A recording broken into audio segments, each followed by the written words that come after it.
Christmas Art Journal Tutorial by Creative Katie. That's me, Karen Burchell. Plaid Tidings. If you're not already a subscriber, please hit the subscribe button in the lower right-hand corner and you won't miss any upcoming videos.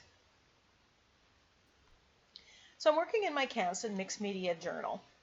And this journal I started August 2015. And while I've spent time working in other journals, I have 2 pages left in this journal. So I'm determined to finish it off this Christmas season. So for inspiration, I went to my folk art patterns. And I had this wall hanging that was called Plaid Tidings, with these 3 little adorable Santas. So I decided I'm going to do something with that. Now to make the plaid, I'm going to use my Gelli plate and cardboard. You got it, cardboard, just regular cardboard. Rip off one of the sides of it. It doesn't have to be perfect. It's a bit of a tedious job. And I'm printing on this lightweight sketch paper. Now these cardboard at the end, save it. I'm going to put a link to the texture plates that I create with wall compound, and you're going to want to check that out. They are absolutely wonderful. So I've got my brayer off sheet on the side, and I'm just going to be using a variety of colors of Liquitex Basics. And of course some with some shimmer and shine. I've got my gold at the ready, my silver, and a couple metallic colors that I had picked out on sale. So I'm laying it one way, and then I'm going the other way. Now there's a couple ways that I put on paint and use this. Sometimes I do it one way and pull a print, put on the other color, put it on the other way, and get the plaid that way. At other times I mix the colors on the Gelli plate and get it all in one pull. It doesn't matter how you get it. Have fun with it. Put down different colors. And the wonderful thing is, as you get colors and you get those crusty bits on the Gelli plate, that shows up in the prints as well. And you get some wonderful results. This was a metallic teal and green. And who would never have thought to put these color combos together, but I absolutely love the print that it created. At times when you can see that it's very shiny, I think those are times that I've had a little bit too much paint.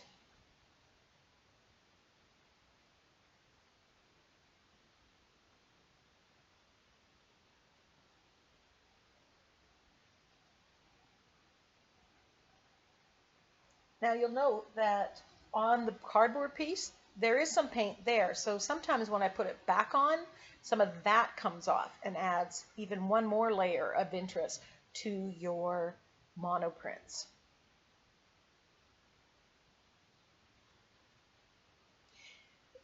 Now I've sped up this video because the whole video got to be a little bit long because there were lots of little bits and pieces with this page. But if you're interested in an instructional video on plaid where I walk you and talk you through it, just leave a comment in the comment section and I can sure do that. Alternatively, you can look at, when you're viewing this video, look for the gear and select, and you can slow the video down to a speed where you'll be able to see everything. You will have to turn the sound off because that will distort my voice. So I'm just playing with colors. And this is a great way of working with your gelatin plate, your Gelli plate, is just picking the same stencil, the same marking tools, and just playing with colors and seeing how you can get it to look differently.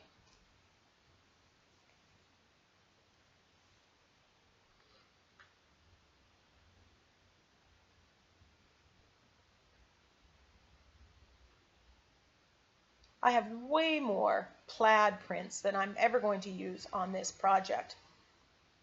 And that's okay. They'll get filed in my big blue box filing system. So here you see an example of when I mix the paint on the plate. That just gives a different effect. So pick and choose what you like best.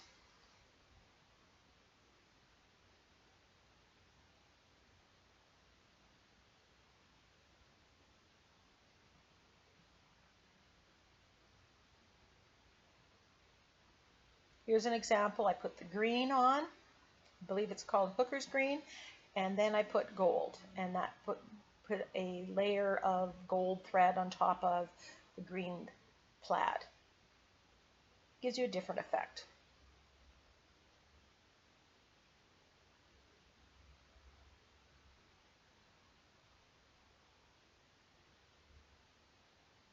And I had a print there that I really didn't like, so I put some silver on it, and now it's beyond nice.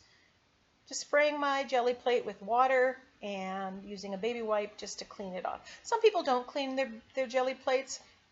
I like to have them neat and tidy before I put them away. So here are all the prints that I created, and I had done some printing prior to turning on the video. So some of these I just love, and this one is one of my favorites, and it's going to have a key role in my page. But you can see the different combinations, and even different parts of the same print look different.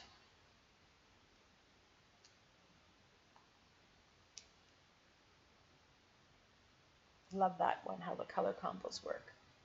And you can see I've done some writing on the side. I just kind of kept track of what colors I put first, then second, just so in case I ever want to try to duplicate it. So now we're doing the plaid tidings sign. Now I had traced the pattern onto tissue paper or tracing paper, and I've slipped a piece of graphite paper in between. So the shiny sign down, and I'm just tracing the letters. Graphite paper is really helpful for transferring images to what you want to paint. Just have to make sure that you press hard enough to get a good print. And as you can see, you can barely make it out. So I'm start adding more lines to try to make it out to make it easier before I get to the next step and paint these letters black. And right about now I decide I'm going to use my Stabilo All pencil. That, once it's activated with the black paint that I'm going to be using, will disappear, and I can really see the letters here. So I'm going to save my eyesight.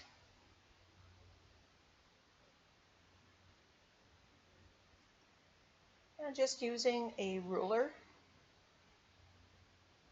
I'm just making sure that it's big enough. I'm not sure if I'm going to make this smaller, and I actually do quite a bit to fit the page, but at this stage I'm not exactly sure how I'm going to use it. So now I have my Santas, and I'm going to use the graphite paper and transfer them onto white paper. Now this is paper that's a little thicker than copy paper, but not cardstock. It's just something that I had in my stash, so I'm not sure what the weight of it is. So I'm just tracing all three of the Santas.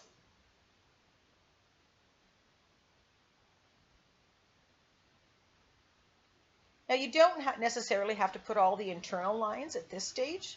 Mostly if you had the exterior lines, that's all you really need.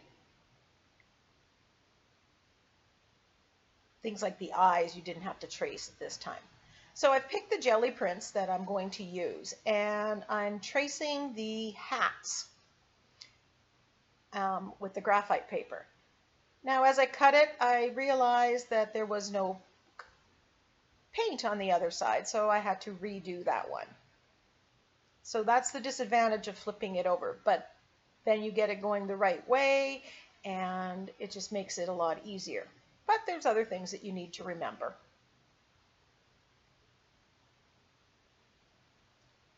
So I'm going to give each Santa his hat, so I'm not going to make the same mistake twice.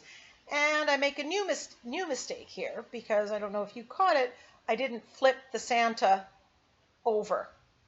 So when I try his hat on, I realize that it doesn't quite fit. So again, I have to trace it again. Now I could have edited both of these mistakes out and you would be none the wiser, but I want to let you know it happens. Don't get discouraged when things uh, go wrong. Just keep plugging. Now I chose to do the pom-pom and the fur around the hat with this paper, and you'll see what I do, how I treat that later on.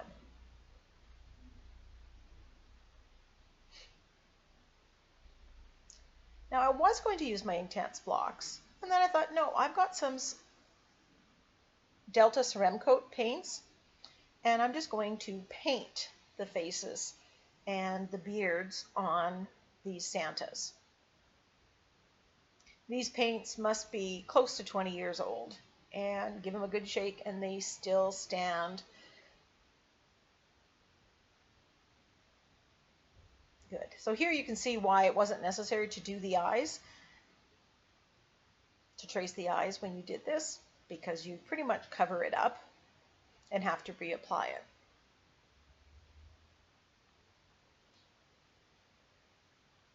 So next I grab a couple colors, parchment and light ivory, and I'm going to do the beard and the mustache on the Santa. And initially, of course, I mix a little too much parchment, so it's a little more yellowy than I would like. But, you know, no fuss, no muss. I kind of went over it and it got some highlights and lowlights. And I'm just using a very small flat brush.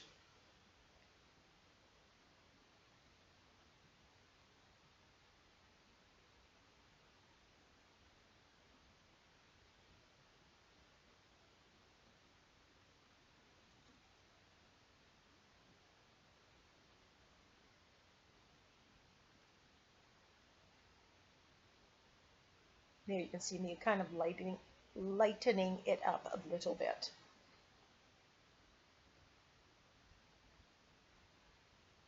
So I'm using my Inktense pencil and I'm just lightly putting some pink on the cheeks.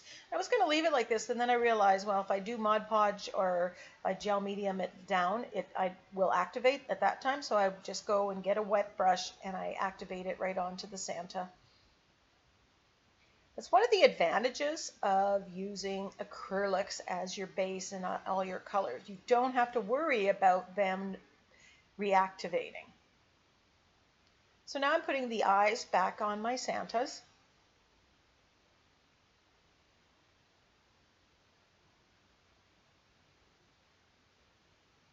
And you just line up the picture.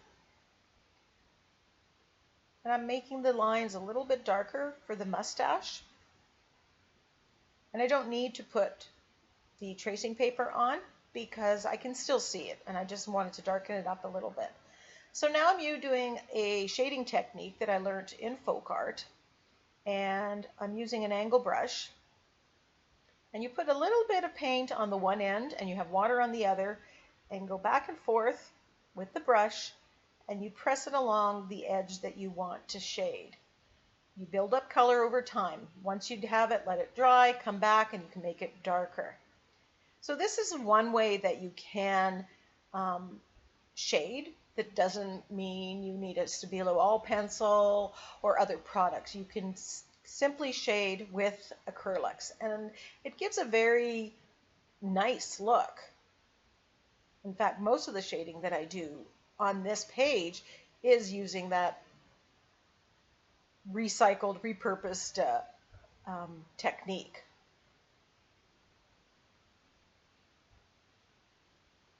So if you'd like to see this technique more up close and a tutorial on it, again, leave me a comment in the comment section.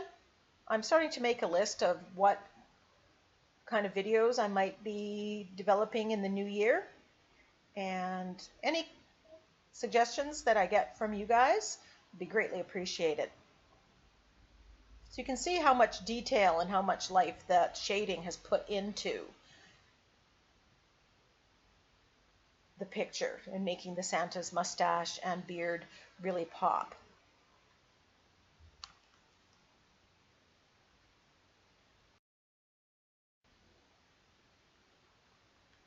So I'm using a liner brush, and I'm using regular craft paint here, just dollar store stuff, and I thin it down to the consistency of cream. Again, another folk art trick on how to use these brushes.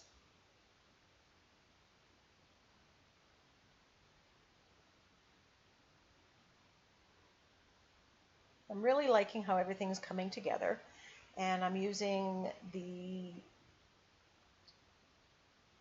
black acrylic paint, craft paint, and my flat brush, my small flat brush, and I'm just painting the word Plaid Tidings with the black paint, just filling it in.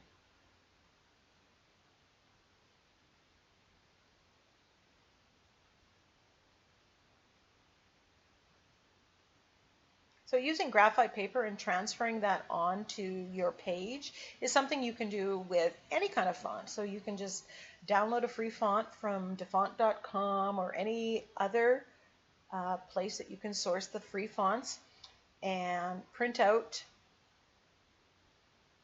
your quote and then trace it on tracing paper and apply it with graphite paper.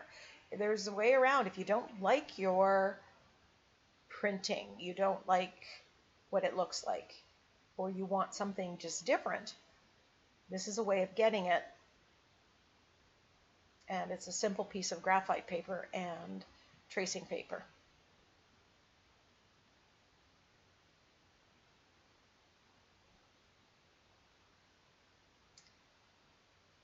And again, I apologize for the lighting. I'm really struggling with that in my new studio. The overhead light is less than effective. I have an aught light, but it gets shadows and strange kind of lights, and you get those glares. I'm not sure how to solve that problem, and I'm working on it.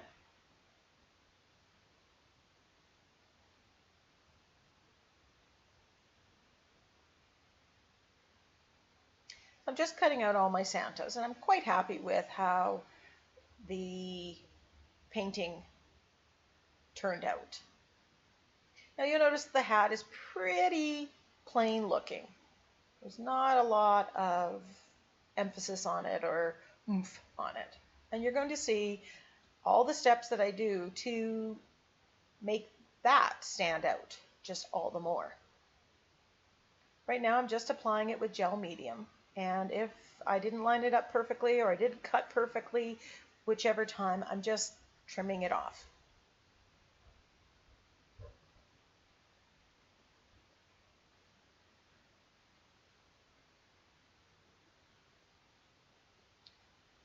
So I'm using a small palette knife, or I will be as soon as these are dry, and I'm going to apply flexible modeling paste, but you could use any kind of modeling paste, onto the pom-pom and the fur of the hat, going right over where the plaid printing.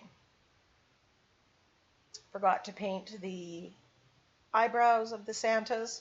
Later I go in and use my Uniball Signo white gel pen to get it a little bit more white and make it stand out, because the acrylic paint just wasn't quite didn't show up enough. So I'm thinking about my background now. Now that I have this all, am I going to use this canvas that I painted black? And I decided no, I'm going to go and put it in my art journal. And I still really have no idea what I'm going to do on the background. So I decide, okay, now I'm going to put the modeling paste on. And I'm just kind of tapping it up and down, just trying to give it a little bit of texture. I don't want to make it too thick because it has to fit in the book, but just giving it a little bit more visual interest and texture. Now this I let dry naturally, so I set it far away from me so I wouldn't inadvertently touch it and get it mucked up.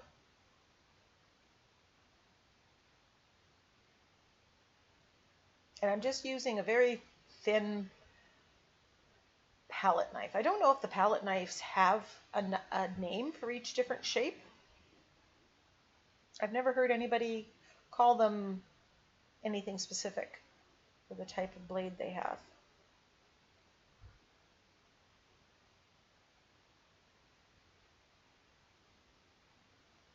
This video, this page, including the jelly printing, took over 2 hours. So because there's lots of steps and lots of details. Now all pages I do don't take this long or have this much details.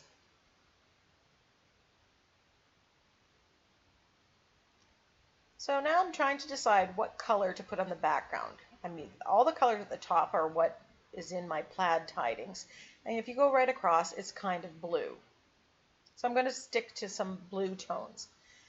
And I decided that instead of putting it on the page that's already gessoed, I'm going to put a piece of paper. Now, I will be doing a technique video about this paper.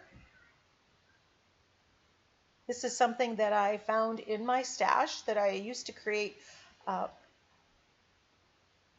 folded angels with, but I found out that it gives some great texture. So I applied a layer of wet gesso, and then I pushed the paper into the gesso and put a layer of wet gesso on top. So the page is very wet and takes a long time to dry because there's lots of paper there and lots of gesso.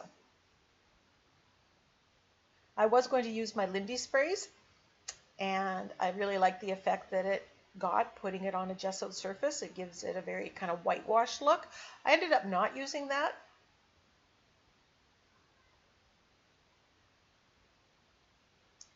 So here you see me trimming the plaid tidings sign just to fit.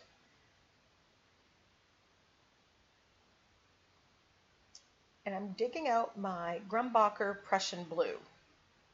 And I start off dry brushing it because I wasn't sure how blue I wanted the background. So I'm just applying the blue here and there. It's catching on the ridges.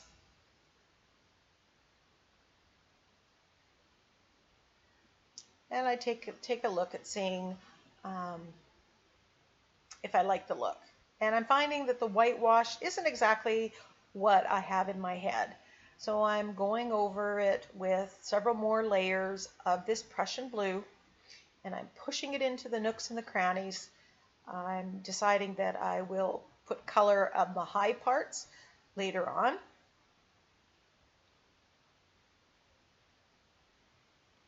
But I'm going to get a solid blue color below.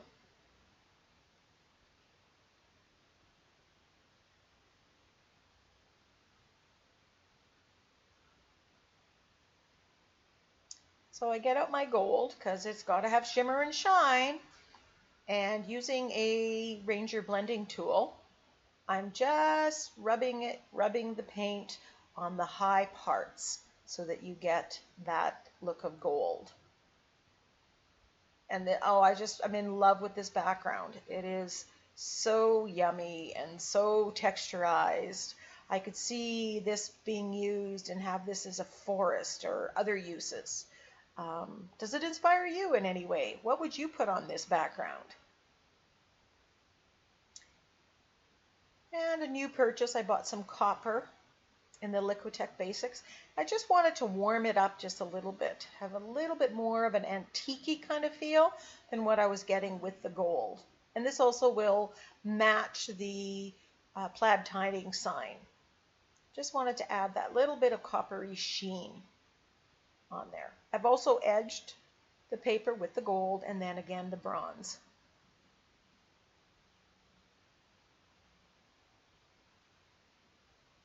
You can see how that just made it pop, adding that bronze.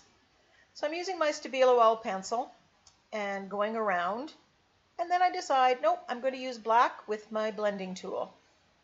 I don't want to have to muss with something that's going to be water soluble.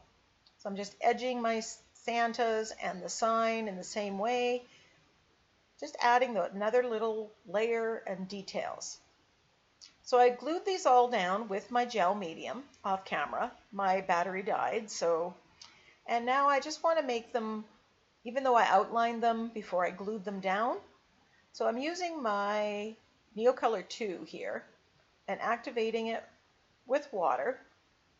And I'm just trying to put a little bit more water there so it kind of runs out and fades into the nooks and the crannies so it doesn't look like a solid line. And then I switched to my Stabilo All Pencil. The reason for switching from the Neocolor 2, basically because it's a finer point.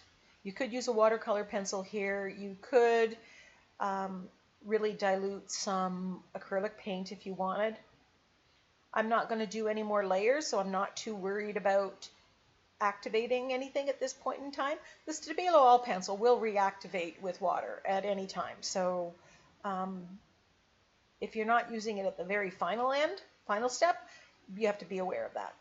So you can see how I like to pull the black out. And you do that by just adding a little bit more water. At times this is a little difficult because the background here is so texturized. But I really didn't want to lose the Santas with the busyness of the background. With all that texture in the background, you might lose your focal point unless you do some shading and make it stand up from it.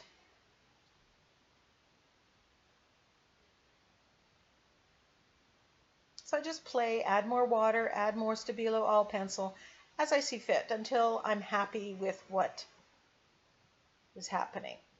And I need a way to dangle these Santas from the sign. And I put the dots there and try to hang them, and then I don't like that, then I add gold.